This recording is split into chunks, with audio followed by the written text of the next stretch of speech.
Just wondering if you can maybe start us off with putting a final bow on that TCU game so we can put that one to bed, and then looking ahead to Baylor and what this week holds. Well, what I said after the game was accurate. Our players played extremely hard and competed, and I shared that with them last night in meetings that I was proud of their effort. There was a few contested throws in the game that they made, and we didn't. And when you play TCU, that's what it comes down to at times. It's almost like an NFL game. You're not going to have receivers running wide open. They're going to be contested. And if you make those catches and get those big plays, you usually win. If not, then it's a little bit more difficult. And the same thing on the other side of the ball. They hit us on a couple big plays in the throwing game. But our guys continued to play hard and compete. And it was really enjoyable to watch them, particularly Sunday morning as I watched it on tape. And I shared that with them last night, that I really, really appreciate their effort and what they bring to the table. I thought our game plans on both sides were really good. We struggled a little bit offensively when we lost Tylan Wallace. That gave them a little bit more leverage in the running game. And then defensively, when Trey Sterling and Rodarius went out, made it a little bit more difficult for us defensively, but we had tremendous effort from all of our players, the guys that came in. And so I was excited about them and excited about what they gave to the game. All right, members of the media, if you have questions for Coach Mike Gundy, please click raise hand and we will try and get to everybody. Our first question is going to come from Ryan Breeden from the O'Colly. Go ahead, Ryan.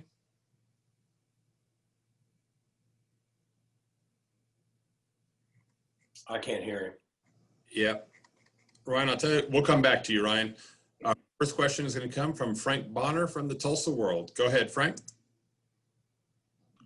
Hey, Mike, do you have any update on those guys, Trey, Rodarius, and Tyler? Well, we'll know a lot more tomorrow, just like always. They do all their exams, and I think they're going to be okay. Just in kind of seeing them yesterday, but I'd hate to play doctor when it comes to that, so we'll just have to wait and see. Thank you. Mm-hmm. Our next question is going to come from Scott Wright from the Oklahoman. Go ahead, Scott. Mike, when you talk about the offensive struggles in the second half, particularly the fourth quarter, did the film reveal anything to you that you maybe didn't see on Saturday? No, the film revealed what we knew going in, is that TCU has a good defense. They're good in the box and the running game. They cover really well. You can watch all their games. They don't have a lot of people running open. They're really skilled at the corner position. Particularly number one is a really, really good cover guy. And so we knew going into the game that it'd be a difficult matchup in certain areas. But we had good game plans. We had chances. You have to make contested throws and catches when you play TCU in order to beat them. And then looking ahead to Baylor, they're coming off a pretty solid defensive performance. You see some challenges that they're going to pose for you this week? Well, people are going to get an idea of who Baylor is based on their record. But if you go back and look at their games and their scores, Baylor's been in pretty much every game that they've played. They've been right there. They've had a few things happen to them and in the end and not been able to win those games. But they've been right there and they're competing. And, obviously they played well Saturday night.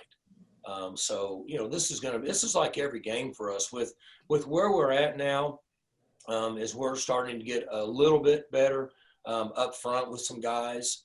And then as we start to continue defensively and, try to make up for a few guys not being in there, every game will be challenging for us. So we have to have great practices and really be committed in order to give ourselves the best chance to have success. As far as Baylor on the offensive side, do you see at least the structure of what Larry wants his offense to be over there? Well, they had a couple backs that were out, so they threw the ball pretty much every snap, I think 56 times against Oklahoma. I don't know if maybe that's the direction he wants to go, or if they felt that they needed to do that with their backs. The quarterback's a savvy player. He gets the ball out. He's a tough runner. If you don't watch your lanes when you're rushing him, he'll pull the ball down, take off and run. He's really good at that. So, they've done some different things based on kind of, I guess, where they were at, maybe with COVID and injuries and different things like that. I'm not sure. Is Larry a guy you've stayed in touch with over the years?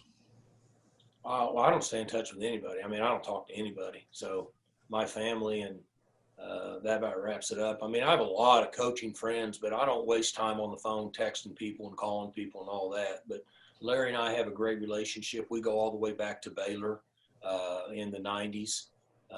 We were down there together in 96, I think, and we got fired. And then we all scattered across the country, and then we reunited here. He was working for me, and then he went on. But we have a really good relationship, and his family, his wife, are really close to my family. But I don't talk to anybody. Thanks, Mike. All right, we're going to try and go back to Ryan Breeden from the Ocala. Ryan, I think it was my fault that we weren't able to get you on. We're going to try and make that right now. So go ahead, Ryan. Can you hear me? You're good. All righty, awesome. All right, Coach. So you mentioned in your opening statement a bit about the offensive struggles when Tylen went out. What do you think it is about when he's not in the game that makes the offense struggle to get going? Well, I wouldn't say we struggled to get going. We were still somewhat effective, but you take a player that's a potential early round NFL draft pick and take him out. The defense doesn't have to be as aware of where he's at. So if you had the wide view of our game, and if you went back and studied it, you'll see that they played a corner underneath him and a safety over the top of him. Well, that's one less player to defend the run. And if he's not in, then they feel like that they're equal, in my opinion, just from looking at it. That gives them one more player to defend the run. And then in the past, you guys have always, it seems like, always had a star receiver on campus playing for you. And it seems like when that receiver usually gets near the end of his career with you, you guys usually have a guy underneath him that is going to be the next one. Do you have someone like that right now that you feel like you think is going to be able to take over that role when Tylen leaves? Well, I've always been a little bit tentative to say that.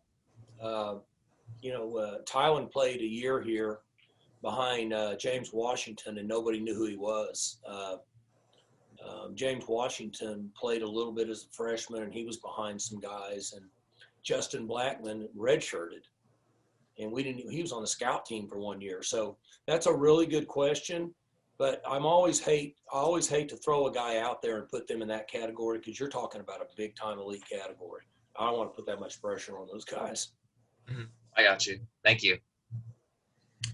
Our next question comes from Robert Allen from Triple Play Sports. Go ahead, Robert. Yeah, Mike, I'm going to kind of go down the same lane that Ryan did, a little differently. I know you can't comment on recruiting, but we're just a little over a week away from the December signing date. In fact, you picked up a safety commitment on Friday while you were in Fort Worth. If this year's taught us anything, the frontline players on your roster, on your two deep, have been really good. It's developing that second line. How do you see this recruiting class and maybe some of the younger players in your program as you go forward, developing the second line, that next guy up that can come in and maybe it's not as big a drop-off or is not as big a concern? You talking about the offensive line? Offensive line's one area. Secondary, losing Trey and Rodarius, that's another area. Right. So if you exclude the offensive line, we've had a little bit late in the year here, we've had a lot of reps by what would be our twos with Trey and Peel and Rodarius and, some guys being banged up a little bit. And as a coach, I fully expect that second wave to be ready to go in and compete where we can execute our defense. Now, I don't think any of us should say that you're going to take a guy like Rodarius, which should be a relatively early round pick, and another guy go in and it's going to be the exact same. Okay? Anybody that says that probably is not worth listening to when they're talking. Now, in the offensive line, okay, it's considerably different because the guys that are playing for us right now is the third wave. Okay, we have 8 guys that have not been available that were available to us in June. And once we started doing some of our OTA stuff, as of this last game, we had 8 guys that were not available. So we're into the third wave of the offensive line. That's a little different. And so we, meaning the coaching staff, have to be really patient as we develop those guys. And they came from just, hanging out at practice, drinking some Gatorade, looking forward to what lunch was going to be, to all of a sudden you're a starter. And so that really is a difficult situation for them. Springfield was a guy that we celebrated him being a walk-on freshman, gave him a scholarship, and it was an awesome deal. And then 2 weeks later, he's starting. So you have 2 different waves that we're dealing with right now. 61, 70, and 74 as freshmen. For what they're doing right now, based on where they're at in their career, they're playing their ass off. It's awesome. Now, they get beat. They get pushed back. But they're not backing down from anybody, and they're getting a little better every game. They just don't have enough meat on that chicken bone right now. When you look at what you've got lined up for a week from Wednesday and you see what's on your roster depth-wise, do you like – we've had you several times where you've got, hey, guys, I really like the future. As you look at this, are you pretty happy with where – your future shaping up with the depth and with this class you're about to pull in? So I'm as excited now as I ever have been about what we have. Here's the good news about, you talked about, we talked about 13 and 25 and 6 and 4, and some of those guys playing on defense, okay? That's kind of the second wave, so that's normal. We'll get past all that. The offensive line, the third wave, the good news about this is this. All those 3 freshmen, they're getting a lot of live reps.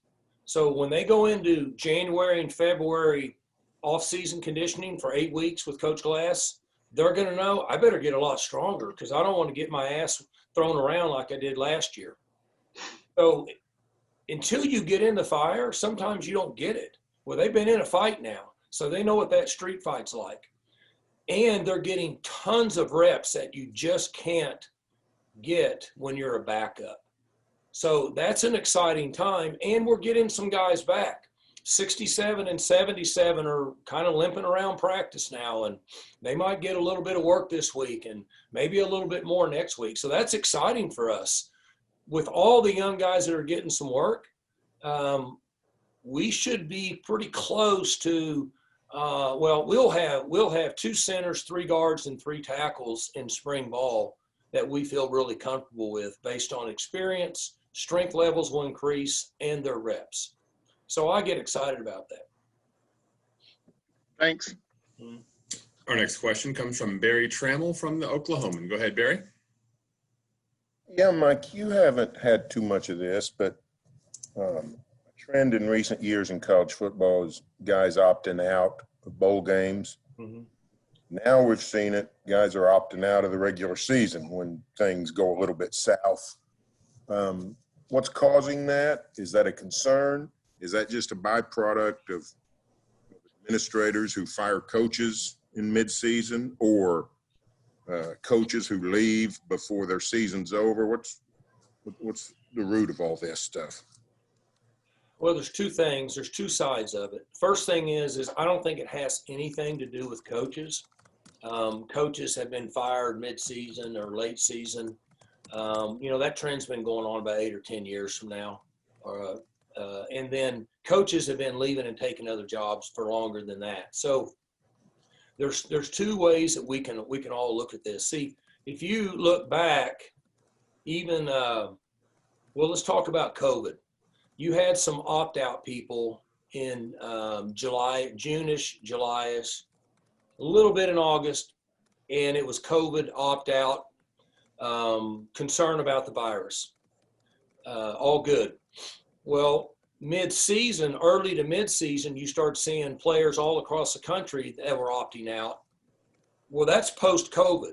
That's not COVID. Like, if you have a player that stops playing after the 4th or 5th game, and he had COVID back in August or September, then he's not a COVID opt-out guy. Basically, he's just a guy that stopped playing, okay? So there's 2 different ways that that's taken place. Years ago, we had the running back from LSU that didn't play in the bowl, and I forgot his name. Fournette? Yeah, Fournette. Yeah, Leonard Fournette. Wasn't he the first one? Well, I think McCaffrey might have been with Stanford. Hey, those 2. Okay.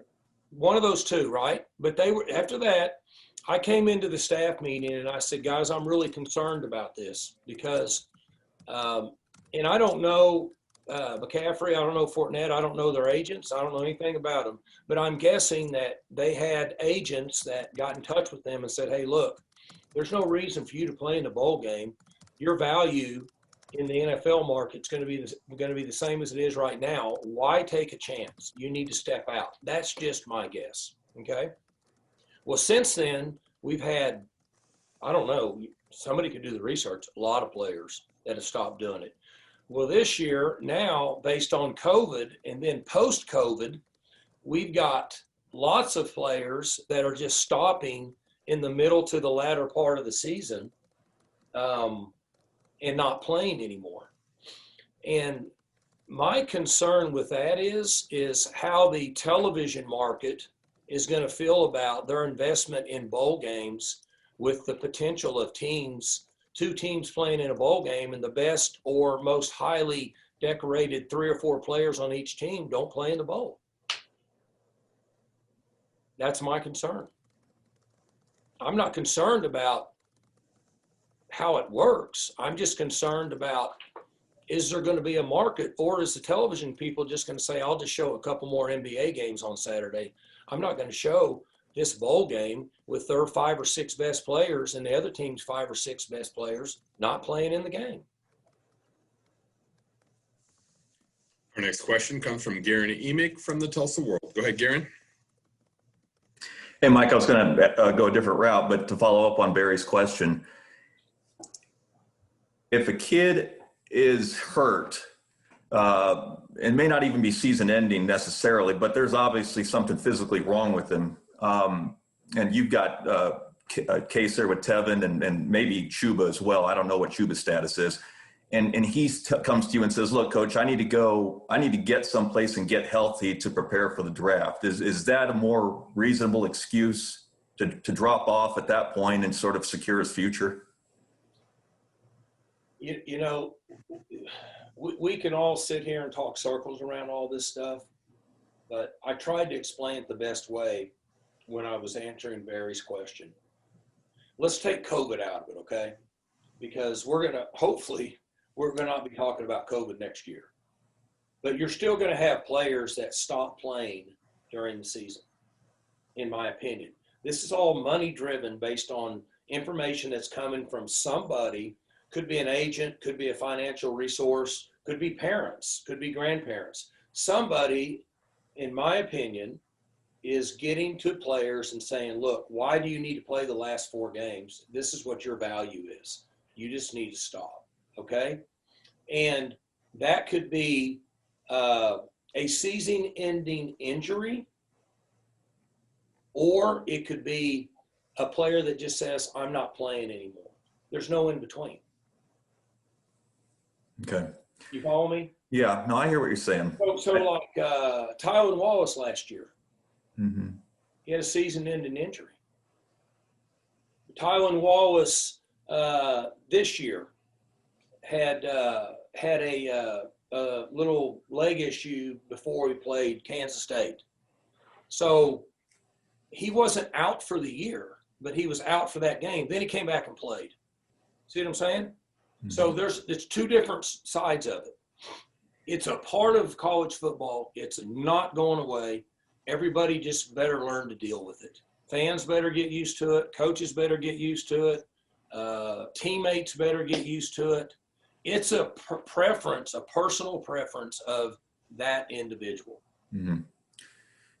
So I'll go then to what I was going to ask.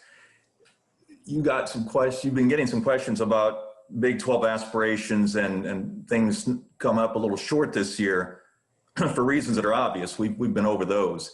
What I want to know is, as other programs reach that level, in the last 4 years, you've got 4 different schools showing up to play Oklahoma in the Big 12 championship. Does it become a little bit more difficult knowing you haven't gotten to that game, seeing the variety of schools who have, if that makes sense?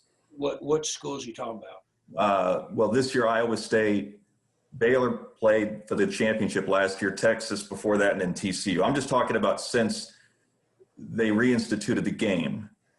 You've done well over those 4 years. You just haven't played in that game. Does it make it more difficult to come to grips with the fact you haven't gotten there when you see these other schools who have, is what I'm asking.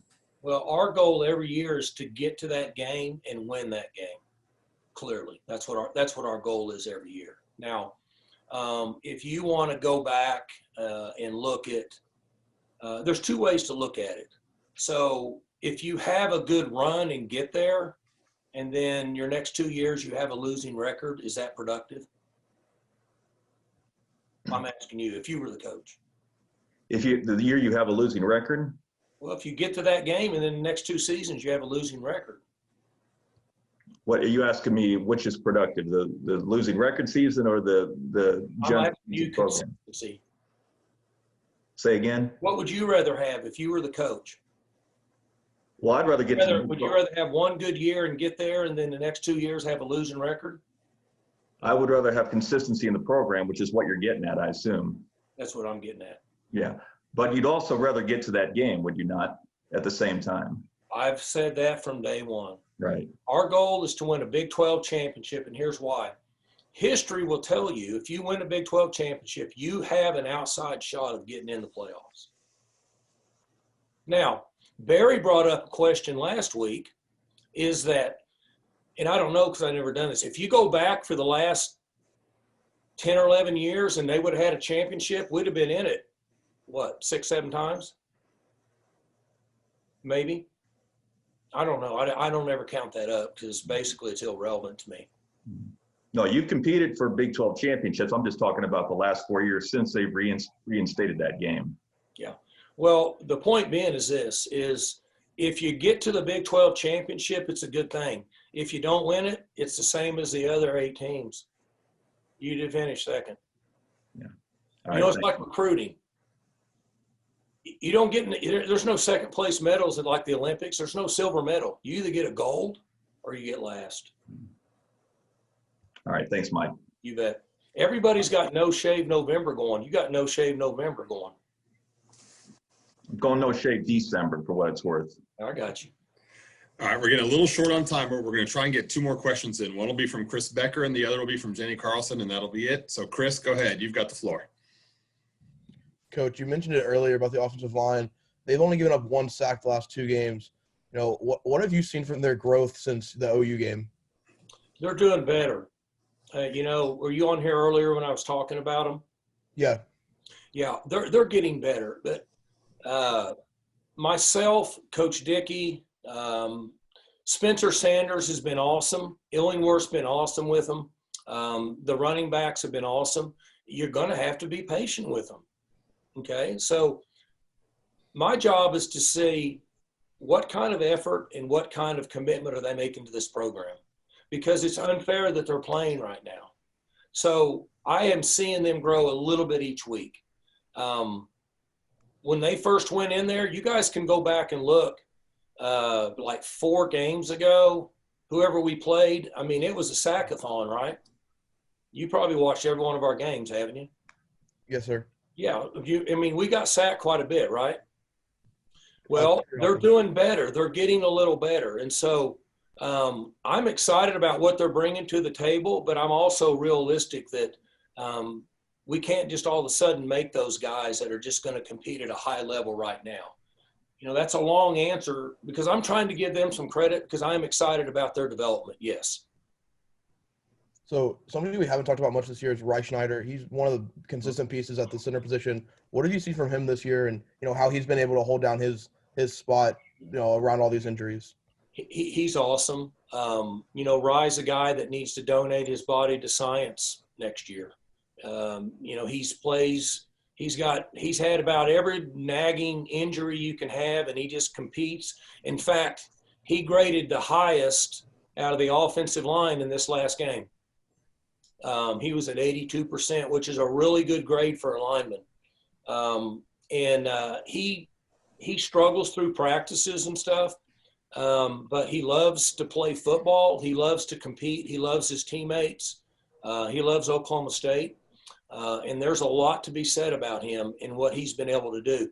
See, he played last year in like maybe 2 games when Johnny was hurt, because Johnny was a good Big 12 center. And so Rye would come in and he was fresh. He did just fine. But when you play an extended period of time in there in the trenches, and your body, I love Rye, but his body's not really built for that. It can wear and tear on you. And he's just competed, and in fact had his best game last Saturday. So he's been awesome for us. Thanks, Coach. Mm-hmm. All right, and our final question is going to come from Jenny Carlson. Go ahead, Jenny. Hey, Mike. As you think about this offense, this is going to be, if the trend holds, it's going to be an offense that has some of the lowest averages since you've been around, basically, points, yards. I understand injuries. I understand all that. I understand you've got a great defense. But even with all of that, I mean, you've had injuries in the past. You had that year that, Garmin plays quarterback for you for a good chunk of the year, and it wasn't, the numbers weren't where they are this year. How do you get back to a more creative, even productive, a higher production level with your offense? How do you get back to that? Well, we've never had the experience we're having in offensive line ever, period. And that's just a serious issue. And what happened is, you got to realize those guys playing, they weren't even working with the offense. They were on scout team. So they're in a real training program. So we've had a few issues, but we've not ever had what we've gone through even the year that we struggled up front, we've not had this situation. So there's not anything wrong with Casey Dunn. There's not anything wrong with our schemes. We just need a little bit of maturity, and we need a little bit of growth, and those guys will be just fine. That's my job. My job is to be very critical of our game plans after every game in all 3 phases, and be very critical of myself and our coaches. And then on Sunday, I'm real detailed with them about everything I thought. We don't always agree, okay? Sometimes those meetings don't go as planned and coaches don't like it, but that's my job. I don't have any issues with, I think what you're asking is whether I like what Casey Dunn's doing or I like what our philosophy is. Is that what you're asking me? Not specifically. I'm just more curious about, this is the same offense. He's been around, as long as anybody, obviously. So I'm just wondering, and you mentioning the offensive line, my follow-up to that would be, what would you guys want to see out of the offensive line before, and I know we're getting to the end of the season, so maybe the runway is not long enough, but what has to happen? What are those markers before you feel comfortable to say, all right, we were only able to do this much of the playbook with the offensive line? Maybe it's not. I don't, if that's kind of been. What is that? The playbook part's not been that bad because the guys that are up are pretty sharp. It's just what can we ask them to do athletically has been a bigger issue. So now I kind of got some clarification. The Texas Tech game is what we want to do. But we felt like that our matchup up front was pretty good, even though we had some youth and not maybe as strong as we want to be. We thought we had a pretty good matchup. So that allowed us to expand what we did offensively a little bit. What you guys do, you know enough about football to know, you can go back and watch our TCU game. We had to be very protective of what we did rushing the ball, because you can see we don't do a lot of different things. based on there's times that we felt like that we couldn't hold up, and then certainly pass protection wise. Like, I'll give you a good example. Like, there's a team in this league right now that's playing pretty good, and over 80% of the time they throw a pass, they'll protect the backside tackle. They'll give him some chip help because they know that that guy can cause problems for them and cause them major setbacks. So it's all the same. But the Texas Tech game, we felt like we had a decent matchup, even with the youth and immaturity we had on the offensive line. You guys used a lot, some heavier sets too in that Tech game with multiple tight ends out there looking to be more blockers than pass catchers. Is that, I mean, and it looked like it worked out pretty well, but can that carry over, or does it really have to be those good matchups you guys feel like you got? As bad as I want to tell you it's not true, it's all about matchups. So when we played with those guys on the edge like that, what that allows us to do is to not let that defensive end get really wide and rush up the field, because there's a tight end there. So he has a little protection so that tackle can set and get a better feel on that guy. That defense allowed for that to happen with us.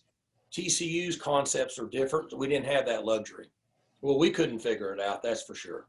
Okay. All right. Thanks, Mike. You bet. Coach, there's some real great insight there in that last answer, and we're done with the questions now, but is there anything else that is important to you or you feel like people maybe should be talking about that we possibly missed here just while we have the group together? No, I'm good. I thought we had good questions today, so it was good stuff. Well, Coach, as always, we appreciate your time. Thank you. Okay. All right. Thanks, guys. Members of the media, thank you as well. We always appreciate you too.